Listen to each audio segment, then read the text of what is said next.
Hi everyone, we're going to get started in one sec. Hi Julie, I just sent you an invite, so hopefully you received that and you can join us.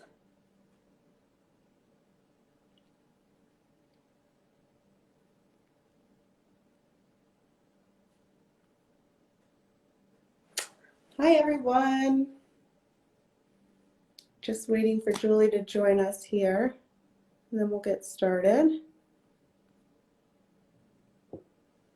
Julie, you can also request to join if that is easier.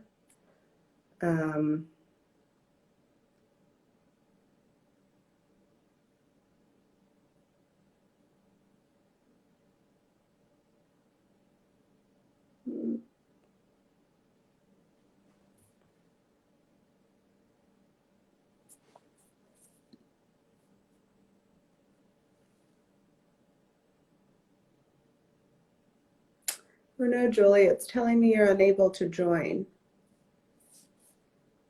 That's strange.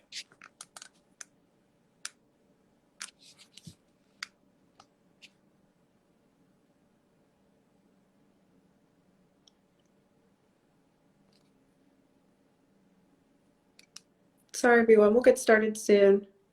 Just some technical difficulties. Wouldn't be Instagram Live without them.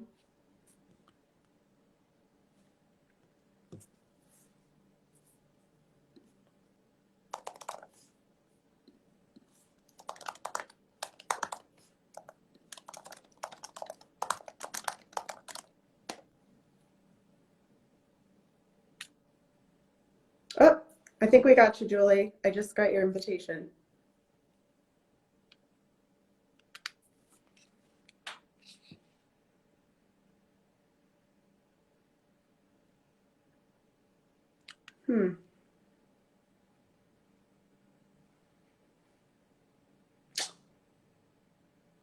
I don't know why it's not letting me accept you, Julie. I'm so sorry.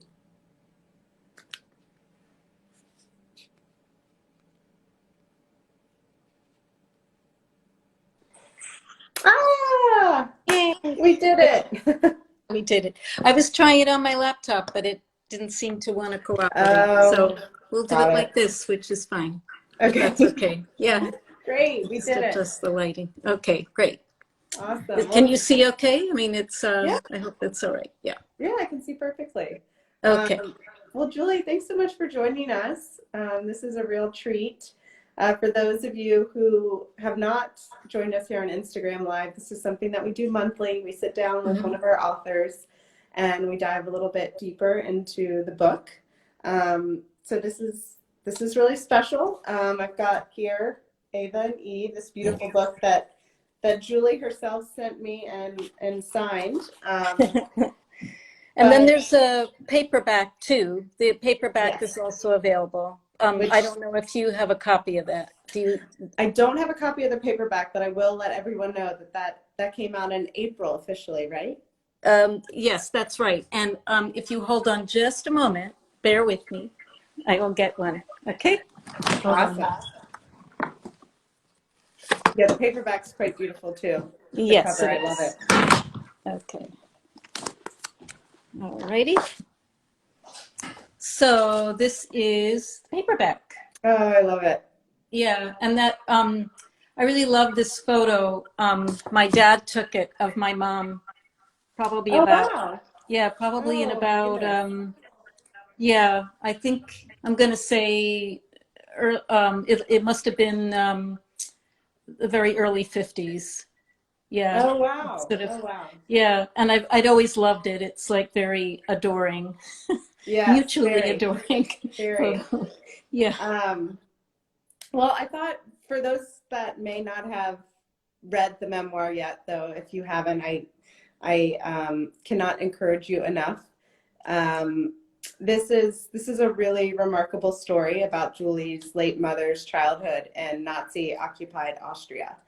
But I think how you embarked on writing this memoir and story is really compelling and interesting. And I thought maybe we could start there and you could tell us about the discovery of the keepsake journal that kind of kicked everything off? Yeah, so my mom had cancer, and it was kind of a sad time in the family. When she died, my father asked me and my sister-in-law to start packing up her clothing. I think there's sort of two kinds of people. Some people might not be able to part with anything, but I think it was too much for him to have it Yeah. around. And so I was going through drawers that were formally like, don't go there drawers, private, her private drawers. And, my mom was like that. It was sort of, you understood what you were allowed to look at and where you weren't supposed to go. So I was actually going through drawers that I never opened before in all my life as her daughter. And in the way back of one of these drawers where she kept her nightgowns, I found this book that was in a plastic bag, kind of wrapped up, but way in the back, way in the back. And I pulled it out and I opened it up and I could see that the writing was in German. Hmm. But that it was clearly little children, young kids who had written in this book, and that it was some kind of autograph book, the kind of thing maybe you'd get if you went to camp, if you ever went to sleepaway camp. This was Right. sort of a popular thing. Sure. And my sister-in-law was there. She reads some German, so she confirmed that that's what this was. I showed it to my dad, and I was just, have you ever seen this before? And he looked at it and he said, never once, not in 54 years of their life together, had he ever seen this thing. So at the time, I didn't understand that these were a common thing that young girls had in Germany and Austria. It was a very popular kind of item, and that now there are archives full of them. But at the time, I didn't know any of that. It was only when I started on the research journey afterwards that I found that out. So that's how it started. Yes. That's how it started. Gosh, that's really remarkable. And so your first memoir, Perfection, and New York Times bestselling memoir, I just think it's interesting because the premise of that, while very different, and the context is very different, it was the premise of the book was built on a discovery that obviously it turned out to be betrayal. And you can talk about as little or as much as you want about that memoir. But I only bring it up because I think it is interesting that there's that parallel of there's kind of this discovery where you think you know someone and you don't. And I'm curious if in that moment of discovering the journal, if you felt some of the same things that you felt with your first memoir, or if you think that part of writing these stories is part of healing in some way. Yeah, that's interesting. When I first found the book, I didn't know what really I had, and I certainly wasn't in the mode of being a writer and sort of thinking about what it might turn out to be. For a while, I just was poking around. I thought, oh, I'm doing family research. I'm interested, but I don't know what this is all going to turn out to be. However, once I realized that there was a story here, I couldn't help but notice the parallels that with my first book, I turned into a detective, except, and a reporter. I was the reporter and also the subject of the reporting. In this book, it's sort of a braided narrative where there's the story of my mom and her family and what was going on in the Jewish community before the war and then during the Nazi occupation and then of course after. But there's also, I follow myself on this journey. So in a way, I once again slipped into that role of being a detective and reporter and reporting on my own life. So I suppose, Fascinating. that comes through, and Yeah. but it brings so much heart to the writing, I think. And that's actually a great segue into my next question, which is about research. And obviously, there was an immense amount of research for this book. But I think also there was probably a lot of, because it's a personal story, a lot of reconstructing of being in your mom's body and head, and maybe this is how she would have felt, and how do you balance those two? And I would think it would be hard to restrain yourself from maybe making, suppositions. Yeah, I would love to hear your thoughts on that. Yeah. Well, unlike my first book, I very quickly realized that, I was a little out of my depth because I had to do research and I had to be a historian. And I Mm, knew I really had to get it right. It was yeah. very important.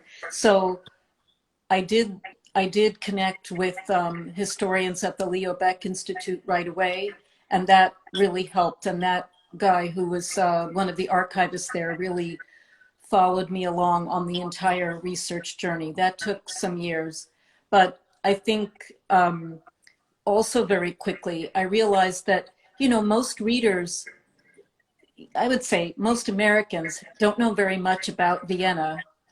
Um, Yeah, a yeah. lot of, I would say, I'm going to put it out there and say that most Americans don't even realize that Austria was occupied I by the think that's fair to Nazis, and say. they don't really know anything about it. And you kind of can't blame Americans because in a way, Austria didn't exist before World War One. It was kind of created in the aftermath of World War One. It was a republic, but it's sort of, somewhere there. People don't know where Mhm. it is in Yeah. Central Europe, somewhere. Yeah. And so the occupation once the Nazis rolled in and occupied Austria, there was no more Austria. It didn't exist. And it didn't exist again until after the war was over. So in a way, is really still a quite new republic. And, Yeah. most Americans maybe they know about Mozart or something, or Right. Beethoven, but they don't really know a whole lot about the culture. And I would guess that most Americans have no idea about how engaged Austria was as part of the National Socialist, Yeah. effort. People just don't know. So one of my areas of research really was to dive into that and really, I don't want to say, I wanted people to get an education, but I did want people to understand that there Yeah. had been this very beautiful culture of Jewish music, art, science, literature, everything, all located in Vienna, which isn't a very big city, but before the Nazi occupation, Vienna was where it was at. That was it. Yeah. Like it was one of the centers really of culture, and a lot of that culture was Jewish. Mm, It, hmm. was Yeah. Jewish culture. So Well, yeah, so I went to Vienna, so I'll throw myself mm, out there and say I'm one of those Americans. yeah, And but I think what I love so much about this is that it's one thing to share facts. It's another to really know the story of a city and a culture. And I felt like you really knew that story, and I'm sure the research was fun because I think it involved a lot of sitting at cafes and eating yeah. treats, um, and I didn't know that about Austria kind of being this culture hub akin to like what we think of like Ernest Hemingway and Gertrude Stein in Yeah. Paris, and then there was this Jewish community at the center of it. Hmm. So that really came through in this book, um, and the research, like I said, couldn't have been all bad. No, no, it was great. I mean, I would say that it became a real focus of my writing that I wanted to bring readers along, you know, armchair sort of Yeah, yeah, armchair travel experience. And because I went there 2 times to do research for the book, I really did start to appreciate the city and sort of look at it as a place that could be mine, that Yeah. where I belonged. I would say the very first trip I went there when I was a college student, I didn't, I felt very outsidery. But by the Right. time I went on my last, my most recent trip was in 2019, just before the pandemic, thank goodness. Mhm. um, it began to feel like, oh, this is a place that I belong to, and that is part of me, and Yeah. in the way that my own hometown, New York City, Yeah. feels, is my home. But this Right. was a different feeling. Yeah. That makes a lot of sense. Hmm. So I'm curious, and you know, so your mother passed from cancer, and then you had this discovery. I'm curious if you think certainly you would have been able to, but what would the experience of writing this book with your mother alive been like? Or maybe it wouldn't have been possible. But I'm curious if you've ever thought about that. Yeah, I've wondered about it a lot. I don't really know for sure, but in a Mhm. way, the whole theme of the book was really that there were so many things she couldn't talk about. She Right. couldn't really talk about this rupture of her childhood and what it was like to live under occupation. She really couldn't go there. So honestly, I don't know if I Yeah. would have been able, if to write that. In the end, I spent a lot of time with my dad and interviewed my dad for hours, and Mm. yet I'm not sure if my dad would have been so forthcoming if my mom had still been alive. I Mm. think that after my mom was gone, he shared stories I'd never heard. Yeah. Wow. So I can't say, although what I do say is that while I was writing the book, I mean, it did occur to me, my mom had left behind all this paperwork, all, the passports that they came to the United States with, all the documentation, her fight with the Austrian government later to get a pension, all kinds of stuff. She left it all there. And sometimes I thought, oh, maybe she wanted, Yeah. her reporter type daughter to Yeah. to No, do I mean, something with it. And I'm not a very sort of supernatural person, not at all. I'm very earth-based yeah, person. But there were times when I I have to bet. say, I it did feel like there was someone else in the room. Yeah. So yeah, so I think there's that. Oh, Yeah. absolutely. Absolutely. And I listened to your interview with Zibby Owens, who Mm, has her club on book clubs, and I mm-hmm. really enjoy her podcast. Yes, Um, very much. Yeah. and and you talked a little bit about just the people that you met along the way in this experience of the research, and how you said something very similar to what you're alluding to, is that if you just kind of put things out there, or you leave the door open and you're willing to walk through it, it's amazing what things can happen. But I just wanted to hear from you about the part on the research specifically. I think that's really interesting how there were people that were just willing to help, and contribute to kind of this detective work Yeah. that you call Yeah. that you call it. What's I was so bowled over by the generosity of historians that I Yeah. worked with. They just made so much time for me. I could have been such an annoyance, really.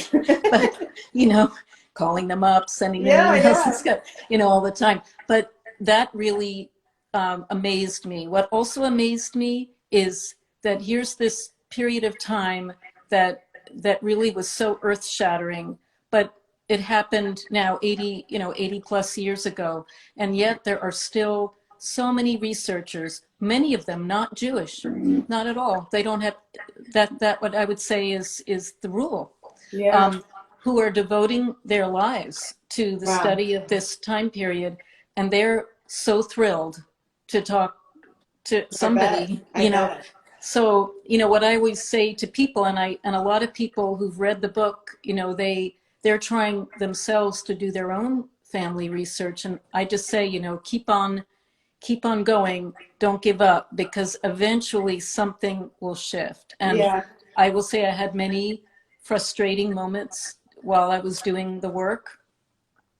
And then, I don't know, I can't even explain it. At the time, it sort of felt like the doors of heaven have opened or Yeah, something. sure. But, Yeah. strange coincidences, bizarre connections, sort of 6 degree of separation Yeah. Yeah. situations that all kind of added up. And to be honest, they're still happening.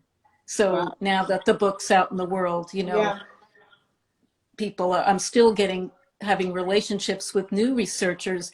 If I were lucky enough to write the addendum, there's still Yeah. more to find out. So that's really fascinating.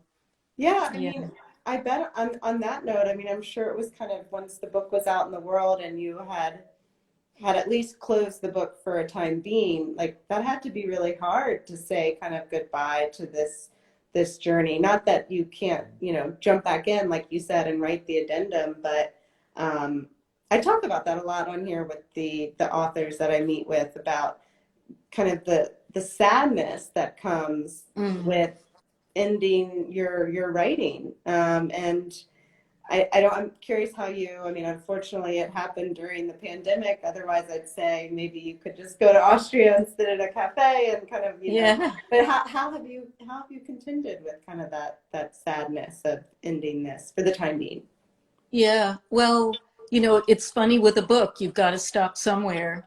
And Yeah, true, and true. I think in writing a memoir, it gets particularly tricky because, your life is moving along.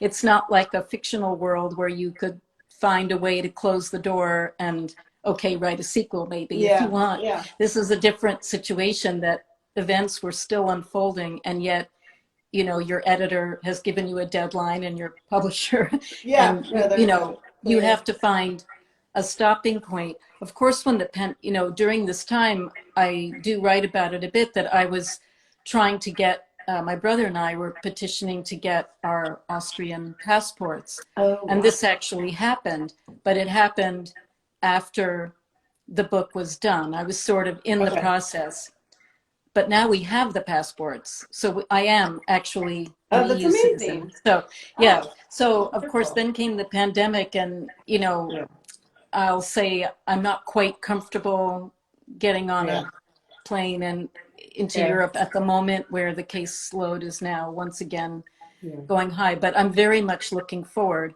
Also, my daughter can apply. They're taking two Oh generations. wow, that's amazing. And yeah, and my That's daughter, who's a incredible. bit more intrepid about traveling during this time, went to, of all places, Berlin, Oh, which of another course great is city. super Yeah. cool city now. And you know, when they came back, it was like, wow, Mom, Berlin is so cool. I can't wait to go back. We have to go back. And of course now, there's a little more enthusiasm about going through all the paperwork to get Yeah. citizenship, but definitely this is an option. Yeah. So, it feels good to have that acknowledgement that Oh, for sure. this is my culture and that I have that connection to it. It's I would say that while I was doing research, there was so much material that I came upon that was utterly fascinating, that didn't belong in my book, but it might belong But in it might another belong book. in the next one. So, I love save that. everything. That's the Yeah. other thing I always tell writers is, fellow writers, is save all your stuff, because you just never know where Yeah. it's going to Yeah. go. Yeah, I love definitely. that. That's very good Yeah. advice. Hmm. Well, I do want to be respectful of time. I could ask you questions all night long. But because you mentioned your daughter, I wanted to ask, I'm curious with the process of writing this book and reflecting and, excavating your own mother's life, how has that impacted your relationship with your own daughter? Well, as readers will discover, I made the uh, sort of misguided, hilarious decision to take my very grumpy teenage daughter with me on one of these research trips. Yes. And what's funny is that we've talked about it recently, and I think that trip, was a very fraught time for us. But I do think that it did kind of connect my daughter with that culture, and Mm. give her a feeling of like, this old country, it's part of you too. And Yeah. so, again, I sort of feel like that connection has inspired a maybe more of a desire to get the passport and be able to have the benefits of being an EU citizen as well. But also, we're not a very religious family. We're a very secular Mhm. family. And yet I would say that after all the work I did, I've never felt more Jewish, which might sound weird because Yeah, I'm no yeah, more practicing yeah, than I was before. But it just really felt yeah. reconnected to something. And my daughter, I think that has definitely happened as well. So it's like that cultural connection or that feeling of affinity Hmm. for that time in history feels much stronger. Right. No, that makes Yeah, sense. Huh. yeah. Um, well, I might know the answer to this, but this is a fun question that I always like to ask the authors who join us. Um, is where, in this, now that the world's opening back up, maybe it's not as pertinent, but where would you travel next when you Oh, have the opportunity? well, I for possibly a research trip, tax Ah, deductions, I can always oh, tax yes, deduct it, right? yes. Of course. Very smart. Um, Of course. Possibly southern France, Spain, and Portugal that have to do with some research that I would like to do. Um, Oh, that's but, amazing. I'd also, honestly, I have a friend in England and I haven't seen her in, you know, years now, but well, obviously pre-pandemic. So and I have friends in Berlin, and Oh, part wonderful. of, in a way, I just want to use that EU Yeah, passport and go somewhere where as you yeah. should. As you And should. also one of the things I started doing during the pandemic was taking Italian lessons again. And Oh, good for you. my teacher's in Rome, which is so cool. So we do it over Zoom.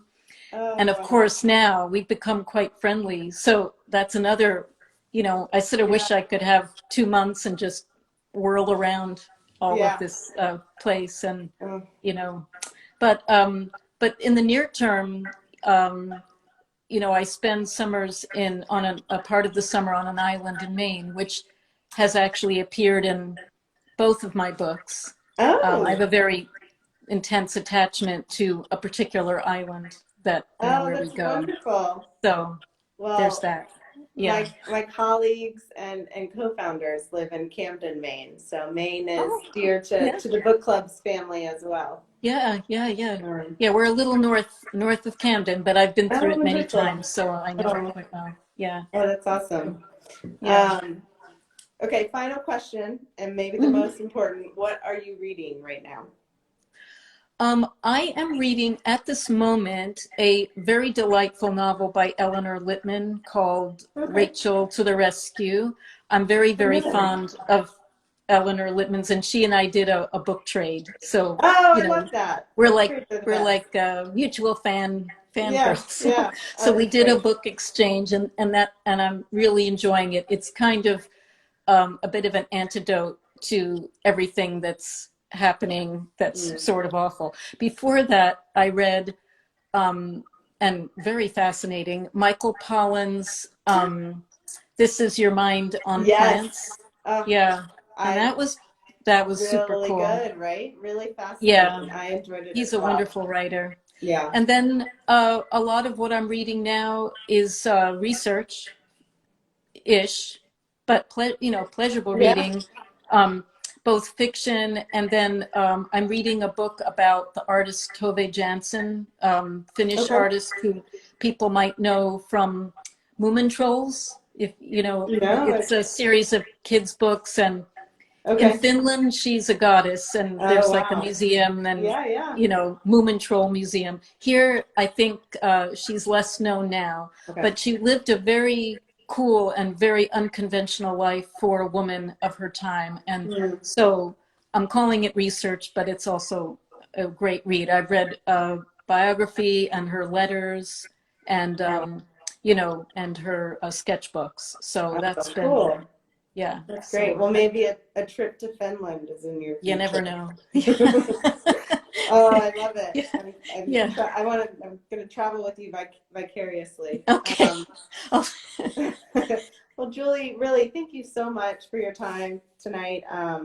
And for those that weren't able to join here live, we'll have this video on our YouTube channel so people can revisit it and hear your wonderful responses. So thank you for your openness and willingness to join us. And I'll do one more beautiful shot. This is the hardcover.